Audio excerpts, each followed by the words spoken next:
Hola, muy buenas tardes, ¿cómo están? Espero que se encuentren muy bien. Y bueno, antes de comenzar, me gustaría pues agradecerles por el tiempo que se están tomando para asistir a nuestra conferencia, una conferencia bastante importante, bastante relevante, y bueno, estoy segura que va a ser muy enriquecedora para cada uno de ustedes. Nos presentamos, nosotros somos estudiantes de psicología del Instituto Tecnológico Latinoamericano, cursando actualmente noveno cuatrimestre. La presente conferencia va dirigida a la población que esté estudiando o esté enfocado con relación a la salud mental, ya sean psicólogos, psiquiatras, educadores, sociólogos, médicos, entre otros. Y bueno, el objetivo de dicha conferencia es poder comprender la importancia que tiene pues el tener esos conocimientos sobre las corrientes alternativas que engloban la psicología. Esto pues tomando en cuenta pues aspectos teóricos, aspectos técnicos, hasta aspectos pues prácticos, en los cuales están enfocados al comportamiento del ser humano. Por ello, se debe de entender que a lo largo de la historia, pues la psicología ha aportado distintas teorías y con ello, pues la manera de entender su aplicación dentro de un campo o sociedad que están en constante cambio. Dicha conferencia aborda tres temas. Y en este sentido, se aborda en primera instancia el tema de la cartografía de la psicología, su compromiso social y pluralismo con el ponente Primo Alejandro Figueroa Mesa. Por otro lado, se atiende el tema de psicología humanista fenomenológica. Ponentes, Grecia Ayala Valderrama y su servidora Nayeli Barrera García. Por último, se explica el tema de la psicología del comportamiento con la ponente Diana Jiménez López. Ahora bien, comenzamos con el primer tema. Adelante.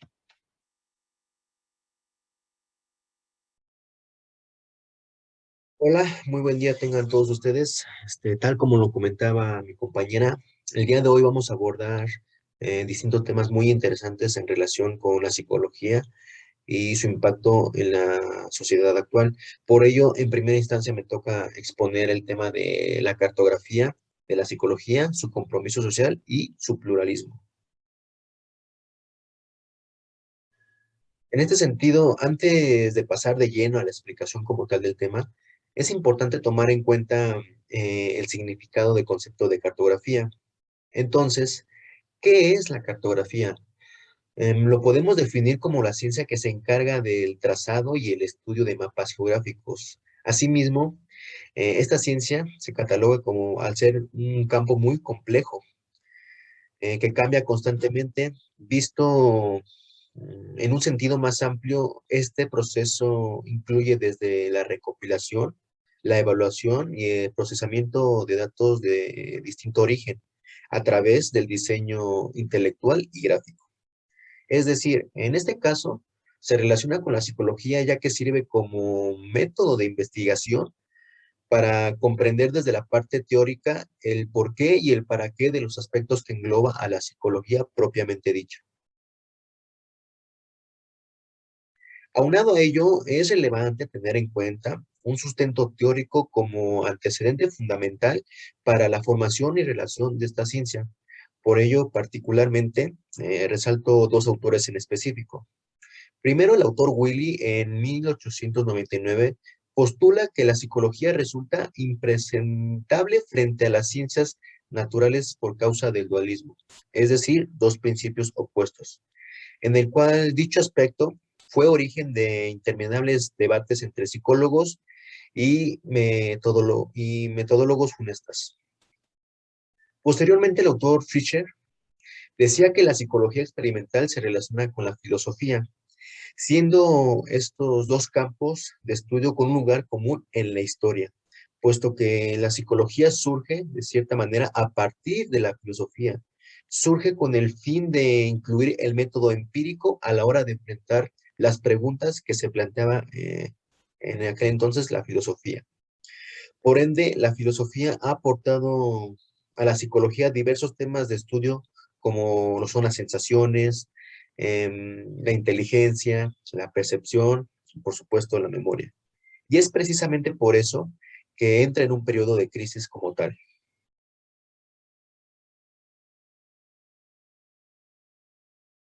En este sentido, podemos señalar la importancia que representan los compromisos sociales de la psicología en la modernidad.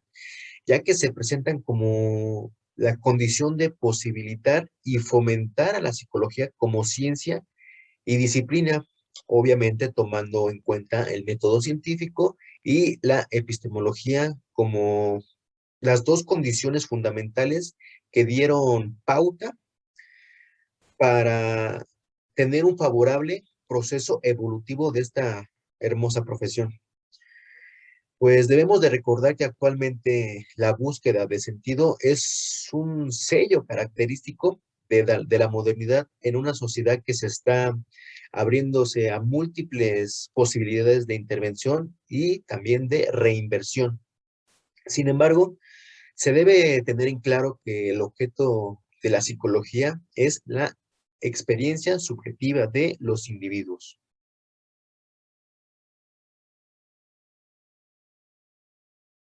Por consiguiente, ligado estrechamente con los compromisos sociales, debemos resaltar que la psicología se define como una ciencia plural, ya que se relaciona con muchos enfoques y formas de intervención, pues no se centra meramente en una teoría o en un enfoque como tal.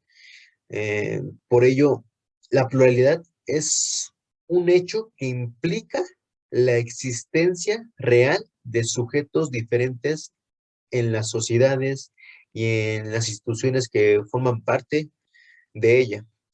En ese sentido, la psicología debe tener conocimiento de ello, obviamente, y claro está, y dejar en claro que está dada no solo porque sea plural el número de individuos que lo conforman, sino sobre todo porque son plurales sus identidades, intereses, las funciones que en ellas desempeñan, los lugares que ocupan, sus deseos y pues por supuesto sus expectativas.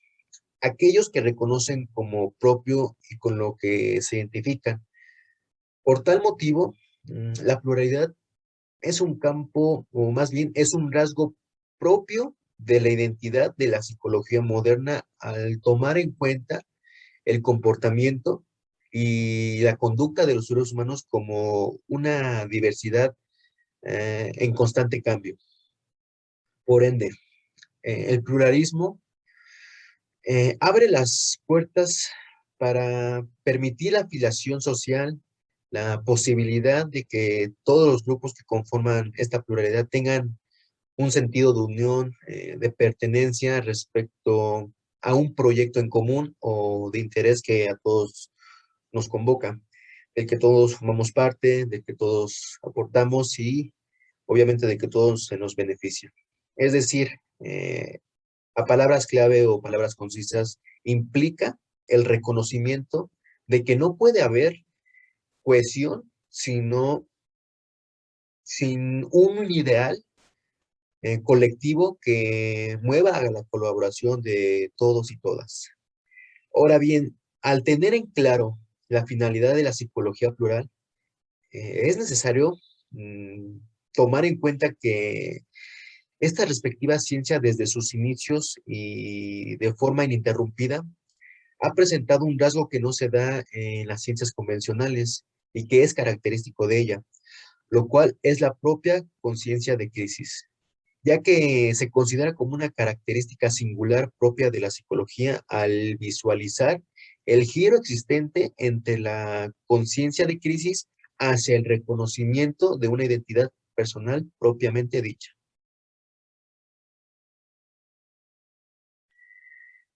Sin embargo, es posible discriminar muy esquemáticamente tres dimensiones en que se constata la pluralidad de la psicología. Estas tres dimensiones se refieren en primer momento al planteamiento y desarrollo de distintas perspectivas en la psicología en el cual se comparte el mismo objeto de estudio, pero se constituye en perspectivas teóricas diversas, es decir, la mente, los procesos cognitivos, los procesos inconscientes y por supuesto la conducta. Por consiguiente, todas las perspectivas reconocen el carácter científico de la psicología y la fortalecen entre sí como ciencia. En segundo momento, aparece la diferenciación del rol del psicólogo, el académico, el científico, el profesional, el inventor. En este punto en particular, la psicología en Estados Unidos de América ha surgido como una ciencia académica volcada en la investigación meramente y fue, en este caso, paulatinamente diferenciándose internamente con el aparecimiento del psicólogo experto en aplicación de test y pruebas psicológicas. Y bueno, por último, en tercer momento se encuentra los procesos de institucionalización, en donde se resalta a la psicología como ciencia socialmente reconocida y constituida como un referente técnico discursivo para configurar, explicar y orientar aspectos que se engloban en todas las esferas de la vida.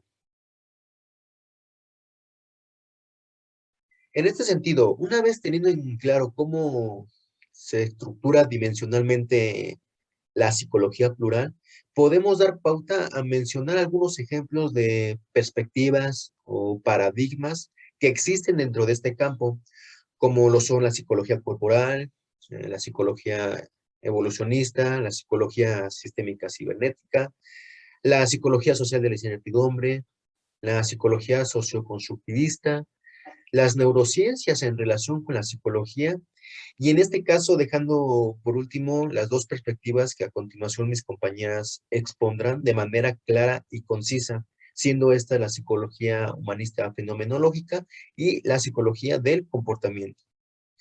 Puesto que estas perspectivas se van a abordar de manera más particular, siendo temas en lo cual consideramos que tienen un mayor o un mejor impacto de acuerdo al comportamiento, conducta y los procesos cognitivos que presenta el ser humano en la sociedad actual.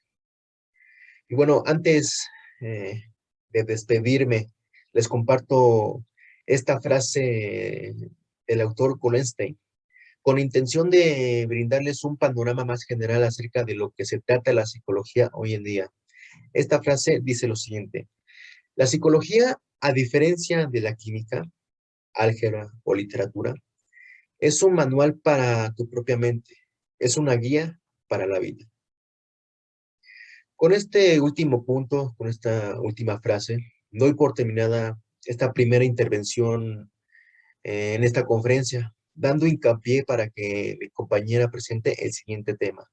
Por mi parte sería todo y espero que juntos hayamos generado un nuevo conocimiento, un nuevo aprendizaje, el cual sea benéfico tanto de manera individual como también de manera colectiva. Sin más, por un momento me despido y le cedo la palabra a mi compañera. Buenas tardes, el siguiente tema es psicología humanista fenomenológica. Me gustaría comenzar a definir qué es la corriente humanista. Bueno, pues este es un enfoque de la psicología que se centra en el estudio de la persona a nivel global, en el cual pues valora sus pensamientos, emociones, comportamiento o contexto vital. Esto pues para ofrecer soluciones y tratamiento a sus problemas de la persona. Es decir, de forma más breve, pues esta corriente se centra principalmente en la salud integral de las personas, viendo el lado positivo o potencial del ser humano. Bien, ahora pasando al término fenomenología. ¿Qué es la fenomenología? Bueno, pues aunque esta siempre resulta difícil de definir y es muy compleja de caracterizar, la vamos a definir literalmente como el estudio de los fenómenos. Por fenómeno se entiende lo que aparece o lo que se manifiesta. Para la fenomenología, los fenómenos son las cosas tal como se ofrecen, pues de forma originaria a la conciencia, algo que ocurre en modos de vivencia muy distintos y no solo pues mediante la intuición sensible. Es importante entender que lo que se manifiesta o lo que aparece o de lo que tenemos experiencia, pues no solo se limita a lo físico. Así se nos puede aparecer pues a través de los sentidos, por ejemplo, en una montaña, pero también pues a través de los pensamientos, una idea cualquiera, por ejemplo, la idea del cuadrado. Por ello, bueno, esta corriente pues se enfoca en conocer las apariencias de las cosas o las cosas tal como aparecen en nuestra experiencia o las formas en que experimentamos las cosas. Por lo tanto, son los significados que esas cosas tienen en nuestra experiencia. Otra forma de explicarles qué es la fenomenología, bueno, pues este es un estudio filosófico de las estructuras de la conciencia mediante el análisis de los fenómenos que captamos a través de nuestros sentidos. Es decir, lo vamos a entender como una corriente filosófica que va entendiendo el cómo se manifiesta el ser humano a partir de determinadas acciones. Esta corriente filosófica fue desarrollada por el autor Edmund Husserl a fines del siglo XIX y principios del XX. Es un método descriptivo que hizo su aparición en la filosofía del siglo XX. Parte de la vivencia del sujeto y esta es considerada o es explicada o es entendida como intencional. Hay que tener en consideración qué vivencia es. ¿Qué significa vivencia? Bueno, pues según el autor Manuel García Morente, es lo que tenemos realmente en nuestro ser psíquico.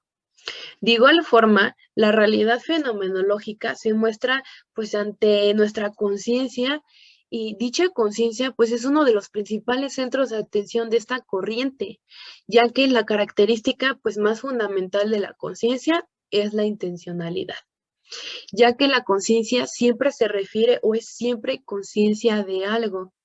Esa conciencia pues no se agota en el conocimiento, sino que pues esta se va adquiriendo de diversas formas. Así pues nuestras vivencias pues no solo son cognitivas, sino que pues también pueden ser emocionales, apelar pues al recuerdo, despertar la imaginación, entre otras. Por ende, la fenomenología se plantea la descripción de los tipos de vivencias y de las relaciones esenciales entre las mismas. Es importante señalar que esta corriente pues no busca contemplar al objeto mismo, sino la forma en que es captado por el sujeto desde su intencionalidad y puesto en perspectiva especie-temporal. ¿Qué quiere decir esto? Bueno, es decir, que es una actitud fenomenológica trascendental en donde nos vamos a enfocar en trabajar en la modificación del sujeto y no del objeto, centrándonos en el aquí y en el ahora. Bien, la aplicación dentro de un campo y sociedad. Bueno, en el campo de la psicología, la fenomenología implica el estudio de las estructuras de la conciencia desde una perspectiva de la primera persona que las experimenta. Es decir, que en cuanto pues estudia y se conoce la dificultad del cliente, justo en ese momento, pues vamos a poder identificar y vamos a poder describir cómo es que vive el sujeto a través de todas sus experiencias. Ahora bien, en tanto disciplina filosófica, pues la fenomenología se emparenta con la ontología, la epistemología, la ética y la lógica. De igual forma, como método de investigación se utiliza pues esta fenomenología en las ciencias sociales y recientemente en el área de la salud. Esto pues se estudia algún fenómeno pues en específico considerando el punto de vista de los participantes. Bien, la fenomenología lleva un método fenomenológico. Según el autor Husserl, el mundo natural en el que nosotros vivimos es nuestra realidad y está dentro del espacio y tiempo. Es nuestro mundo cotidiano. En este sentido, bueno, pues el mundo natural tiene un interés para nosotros en nuestra vida, pero la función de la filosofía siempre es averiguar la verdad. ¿Cuál es el verdadero ser? Para ello se ejerce el método fenomenológico, el cual pues pretende buscar la verdad, la esencia de las cosas y del yo. Es decir, consiste pues en cambiar esa actitud natural que nosotros tenemos en el mundo y ponerlo entre paréntesis. La conciencia tiene como propiedad fundamental, según el autor Husserl, la intencionalidad. ¿Por qué? Porque se dirige a las cosas. La conciencia siempre es conciencia de algo, siempre se dirige hacia algo. El método fenomenológico consiste en pues suspender la realidad y mantener la actitud de un espectador que ve solo el fenómeno que tiene en la con la conciencia para captar únicamente lo universal, la esencia.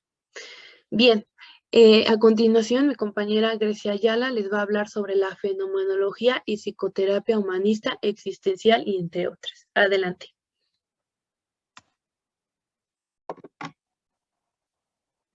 Mi nombre es Grecia y yo les voy a hablar sobre la psicoterapia humanista existencial.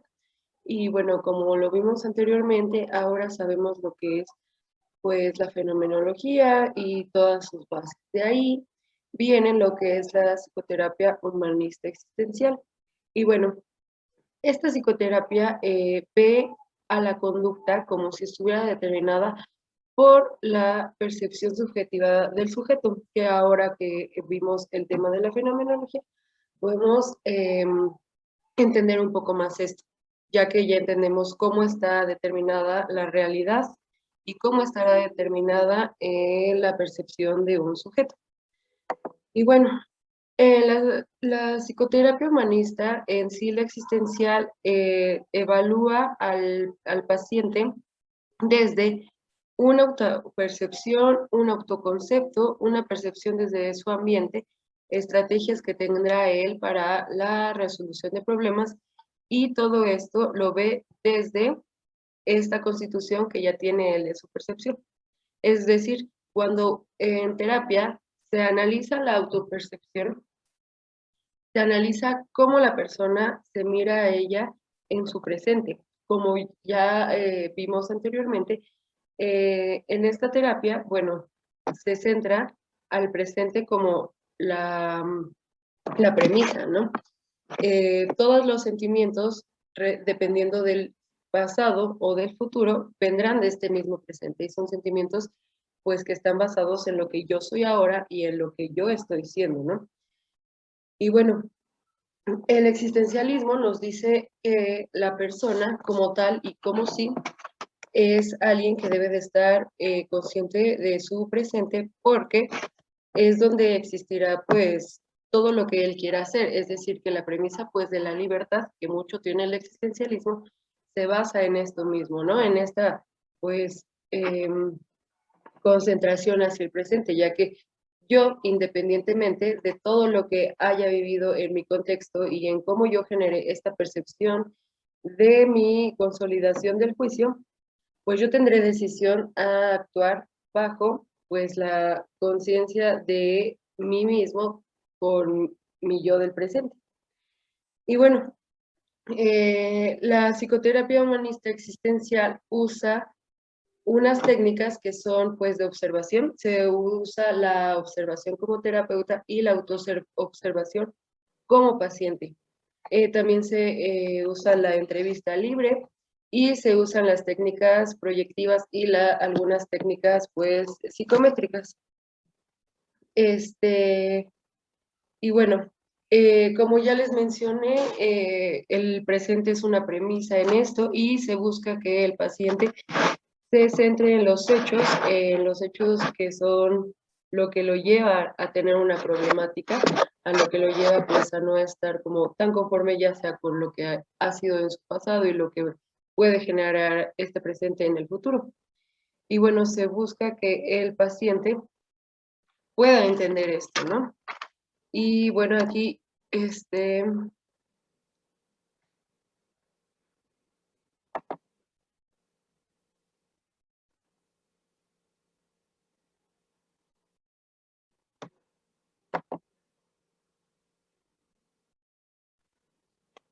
y bueno, la situación psicoterapéutica es, tiene que tener una especial atención del terapeuta, ya que pues puede centrarse en distintos campos fenoménicos, ya como lo vemos aquí, que nos puede pues guiar hacia distintas fases de la intervención clínica. Y bueno, en sí la psicoterapia humanista existencial, como ya les dije, se fija en el presente, mira al cliente desde un contenido interno para analizar cómo se comunica con palabras y cómo se comunica desde su forma no verbal, que mucho dirá en el proceso terapéutico. Y bueno, también el terapeuta de este enfoque tiene una cualidad concreta, como ya les dije, de la observación para estar atento sobre las expresiones, pues, verbales, no verbales, lo que comunica con palabras y lo que obtendrá, pues, desde un lenguaje corporal o desde otros ámbitos y manifestaciones intencionales que el paciente puede llegar a tener. Y bueno, el terapeuta, como ya les mencioné, tiene una conciencia amplia de sí mismo, tiene un mundo en donde él se conoce y donde en el proceso de la psicoterapia humanista tiene que entender el proceso de cómo lo vive cada uno de sus miembros, es decir, el terapeuta tiene que entender el proceso de cómo lo vive en terapia el paciente, así como él mismo también. Y bueno, ahora como yo les mencionaba, este tema del presente en el proceso terapéutico es algo esencial en el existencialismo como un proceso terapéutico, ya que como ya se los mencionaba, se enfatiza mucho en este eje primario, pues que es la existencia humana y su propio proceso en la subjetividad ya concretada de la persona. Y bueno, como les mencionaba, también el presente parte de un todo en el pensamiento, que será lo que es mi pasado y lo que es mi futuro, pero desde lo que yo vivo ahora. Y esto es algo importante en el existencialismo, ya que me ve como un ser existente aquí y ahora sobre mis decisiones de mi vida y de mi responsabilidad. Entonces, se pretende que el cliente se conozca sobre su propia historia, se trata de hacer que el cliente construya un proceso vital y que lo vaya guiando desde un sentido para que él pueda entender su existencia y le dé un sentido a la misma. Y bueno, en sí el objetivo de esta psicoterapia es, como pues ya les vine mencionando, lograr una preconcepción y que el paciente sea correcto de su juicio propio y que también se acerque a una experiencia vivencial de esta y que esto pueda llegar a lograr pues un cambio de personalidad, en donde a pesar del proceso terapéutico pues pueda entenderse y pueda ir como evolucionando con ello, ¿no? Y bueno, en esto yo les mencioné lo que es la psicoterapia humanista existencial, pero bueno, lo que es el humanismo, como enfoque, es una corriente que ve como la autorrealización como premisa. También tiene el concepto de libertad pues muy centrado y muy marcado bajo la responsabilidad que yo ya les había pues mencionado, ¿no? Y el poder de la decisión. Lo que es el existencialismo es que resalta pues significado de la existencia del ser en el aquí y ahora y de la libertad como esa premisa que yo ya les venía mencionando. Y bueno, nos dice que también elegimos ser lo que somos en este determinado momento porque tenemos una libertad de acción y responsabilidad sobre esa misma libertad. En cambio, lo que nos diría la fenomenología es más que puntualiza como la percepción de estas experiencias. Hola, buenas tardes a todos. Mi nombre es Diana Jiménez y esta tarde hablaremos un poco acerca de lo que es la psicología del comportamiento. Psicología conductual, como ve, también es muy bien conocida. Y bueno, para empezar un poco y entrar de inicio a lo que es este tema, les voy a mostrar un poco acerca de los primeros, de los definiciones básicas. Por ahora tenemos lo que es comportamiento, ¿Qué es el comportamiento? Es estas normas de comportamiento social. Como bien entendemos, el comportamiento se denomina como aquellas reacciones que tienen los seres vivos en relación con el medio en el que se encuentran. Diversos estudios que se han realizado a partir de lo que es la etología y la psicología de las ciencias sociales concuerdan que el comportamiento de un ser vivo está influenciado por todo aquello que ocurre en su entorno. Entonces, aquí básicamente podríamos explicar que el comportamiento se corresponde a circunstancias que se experimentan dentro de un tiempo y un espacio en específico. En psicología especialmente se hace referencia a el comportamiento, se hace la diferencia entre el comportamiento y la conducta, pues aunque los seres vivos presentan un tipo de comportamiento, estos no siempre necesariamente tienen un proceso cognitivo como lo que es en el ser humano. Entonces, como ya aquí nos menciona, es muy importante también que nosotros tengamos en cuenta lo aparte de lo que es la conducta.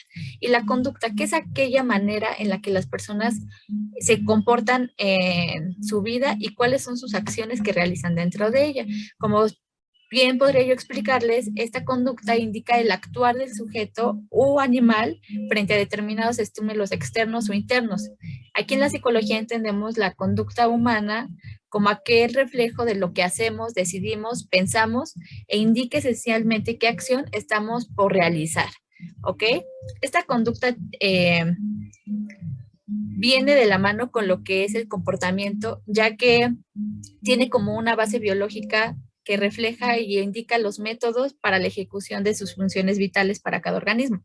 De ahí la conducta es moldeada por el entorno y los procesos internos de los estímulos. Y de esta forma, la conducta, por ende, crea un comportamiento. Entonces, si nos damos cuenta, la conducta y el comportamiento vienen de la mano y son dos procesos que van juntos, ¿sí?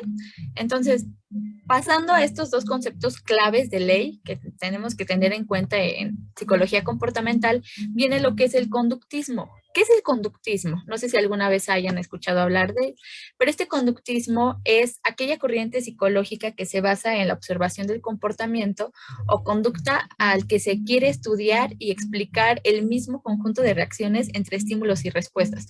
¿Por qué esa persona, por qué ese animal, por qué ese ser vivo tiene ese tipo de comportamientos, de conductas? Darle una explicación a aquello, ¿no? Y en dado caso, buscar la modificación de dicho comportamiento. Y bueno, continuamos. Terapia conductual. Ahí viene lo importante. ¿Qué es la terapia conductual? Bueno, esta terapia conductual es aquella teoría basada en la idea de que todos los comportamientos del ser humano se adquiere a través de la interacción del individuo con el medio ambiente, ¿no? Entonces, es aquella interacción que tenemos yo, individuo, con el medio en el que me estoy rodeando. Esta terapia conductual se deriva de dos aspectos muy importantes, que es el condicionamiento operante y el condicionamiento clásico. ¿Qué es el condicionamiento clásico? ¿Quién creó el condicionamiento clásico? El principal exponente de este tipo de aprendizaje fue el filósofo ruso Iván Pavlov. Él fue el que creó este condicionamiento, el cual se hizo muy famoso ya por sus experimentos. A continuación les voy a explicar qué experimento fue el que lo hizo ser tan famoso, pero bueno, antes me gustaría explicarles un poquito acerca del condicionamiento, el condicionamiento clásico. Y bueno, una de las principales características de este es que es un aprendizaje que conlleva respuestas automáticas y no voluntarias mediante asociaciones entre estímulos del ambiente que provocan una determinada reacción. El experimento que llevó a flote lo que era el condicionamiento clásico fue con un perro y la salivación, pero antes me gustaría mencionarles algunos aspectos importantes que relacionan a este condicionamiento, que es el estímulo incondicionado, que hace referencia a aquella forma automática que provoca una respuesta del organismo. La respuesta incondicionada, que es aquella que ocurre en el cuerpo de manera automática ante un estímulo incondicionado. Un estímulo neutro, que es aquel principio que no provoca como ninguna respuesta en el organismo, pero cuando se asocia de forma temporal con un estímulo incondicionado, pasa a ser un estímulo condicionado y ahí adquiere ese poder de provocar una respuesta a igual que el incondicionado. Y bueno, por último tenemos lo que es la respuesta condicionada, que es aquella que aparece al presentarse solo un estímulo condicionado. Normalmente tarda en aparecer una vez que el estímulo está presente. Bueno, estos conceptos son importantes que los tengamos presentes en lo que es el condicionamiento clásico. Y como ya les había mencionado acerca de lo que es la técnica de Pavlov, es aquel experimento que hizo con un perro. ¿Y en qué consistía? No sé si alguno de ustedes ya había escuchado hablar de este experimento. Y ya que basa prácticamente las respuestas salivales de los perros, ¿ok? Su experimento que lo llevó al éxito fue el hecho de cómo asociaba una campanita, cómo hizo que el perro asociara el ruido de una campanita con la comida, ¿no? Los resultados que indican que durante un experimento establecido, la asociación entre sonido y timbre de la comida, de tal forma que el timbre daba una señal a la aparición del estímulo incondicional, que era una respuesta totalmente similar a este estímulo, ¿ok? Entonces les voy a explicar de forma breve cómo se basaba. Pavlov condicionó al animal a manera de que cuando él escuchara el timbrar de la campana, él supiera de manera consciente que ya iba a llegar la hora de la comida. Al principio fue algo como complicado porque no siempre no era un estímulo que estuviera aprendido en él, sino fue algo que tuvo que ir aprendiendo. Entonces, y determinado según su ambiente, ¿no? Él tocaba la campanita y inmediatamente el perro sabía que ya estaba por llegar la comida, ¿no? Y a pesar de que la comida no estuviera presente, ya estaba ese estímulo de que la campanita se asociaba con la comida. Y bueno, este fue el experimento que lo llevó al éxito. Enseguida tenemos lo que es el condicionamiento operante. ¿Qué es este condicionamiento operante? Este condicionamiento operante nace a partir de la ley y efecto de Thorndike, y de ahí Skinner lo retoma y es cuando crea este experimento con la rata como vemos en la imagen. Pero bueno, vamos a explicarle. Este condicionamiento operante se emplea para referirse al método de aprendizaje que se produce a través de una asociación de refuerzos, recompensas y castigos con una determinada conducta. De esta forma se lleva a cabo una asociación entre comportamiento y la consecuencia de este. Si aquí se aplica lo que son refuerzos, como nos marca, recompensas y castigos en dado. Si queremos aumentar una conducta, damos refuerzos. Si queremos eliminarlas, damos castigos. Y bueno, aquí en este condicionamiento operante lo que se busca es la adquisición de una nueva conducta, la modificación de una nueva conducta o la extinción de una conducta. Y bueno, ¿en qué consiste el experimento de la caja de Skinner? El experimento de la caja de Skinner fue un ejemplo de una rata que se colocaba en una jaula cerrada y aislada prácticamente de todo su ambiente, por lo que el animal no fuera alcanzado por los estímulos externos. En esta jaula había una pequeña palanca cuya presión provocaba la caída de una bola de comida. La palanca estaba conectada con un plumón externo y al bajar la palanca, el plumón marcaba el papel con el que corría un rodillo, permitiendo registrar la frecuencia con la que se bajaba la palanca. Este experimento fue llamado la caja de Skinner.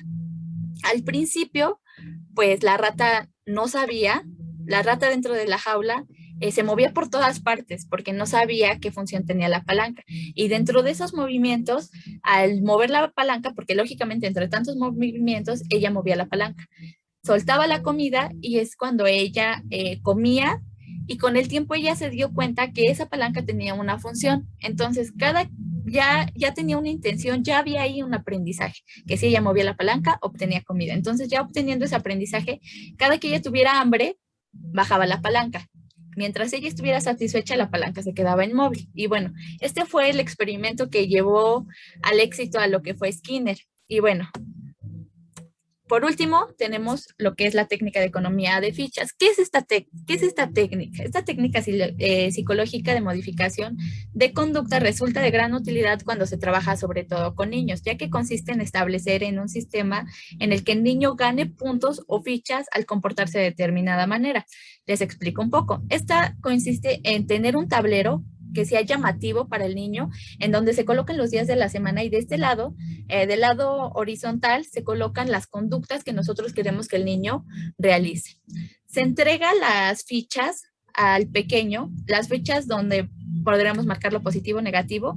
Las fichas donde el niño cumple con la conducta se colocará y la ficha que sea negativa se colocará cuando el pequeño no cumpla con el comportamiento, con la conducta que nosotros queremos realizar. Aquí se le marca desde un principio cuál va a ser el reforzador que va a obtener el niño si cumple con todas las conductas, si llega a llenar todas esas fechas con las conductas realizadas. ¿Y qué pasará si no cumple con las conductas realizadas? Que de igual forma se verá marcado en el tablero. Por ejemplo, puede ser que si llena todas las conductas positivas que sí las realizó, puede ser que juegue con el Xbox, salir a jugar con los amigos, ver televisión. O sea, él está consciente de cuál van a ser esos reforzadores si cumple las conductas. Y si no, pues a lo mejor es dormirse más temprano, no ver televisión o salir con los amigos, pero él está consciente de cuáles van a ser sus castigos por no cumplir dichas conductas. Y bueno, eso es todo por mi parte. Esto fue un poco acerca de lo que es la psicología conductual. Espero y les haya servido. Como conclusión general del equipo, tenemos que pues sin duda alguna la visualización de los temas vistos en esta conferencia fueron de mucho aprendizaje para nosotros, pues de cierta manera esta exposición nos permitió tener un panorama más general sobre las perspectivas psicológicas que nos han brindado aportaciones importantes para la formulación de la psicología como una ciencia, ya que su influencia se realizó de los aspectos teóricos para el entendimiento y el comportamiento del ser humano, hasta los parámetros sociales y culturales que impactaron el mundo entero.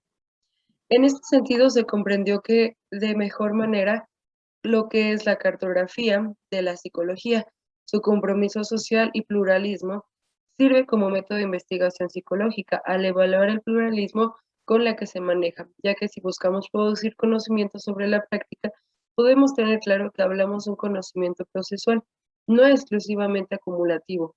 Por ello, es importante tener una visión más allá del aspecto terminológico, pues como ya se ha mencionado con anterioridad, la psicología abarca una gran diversidad de campos de aplicación.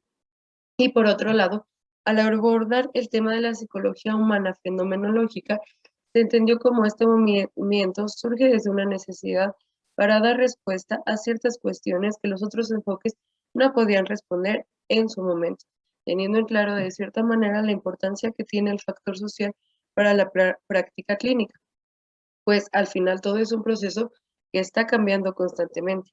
Por ello, se considera que es un tema complejo, desde el punto de partida del acceso al análisis y reflexión del propio, ya que muchas veces este tema suele ser subjetivo, al tratar de tener un acceso certero al fenómeno como tal. Y por último, en cuanto al tema de la psicología comportamental, se puso en énfasis que la metodología de estudio del comportamiento es fundamental. Por ende, este movimiento rechaza la introspección, es decir, el mirar hacia el interior y escuchar los procesos cognitivos y emocionales. Se priorizó una psicología científica, cuantitativa y observable, centrándose la metodología en el uso del método experimental. Y pues por nuestra parte es todo y muchísimas gracias. Muy bien. Una vez analizado la conclusión que nos brindó mi compañera previamente, pasaremos al último apartado de esta pequeña pero significante conferencia, el cual es la retroalimentación.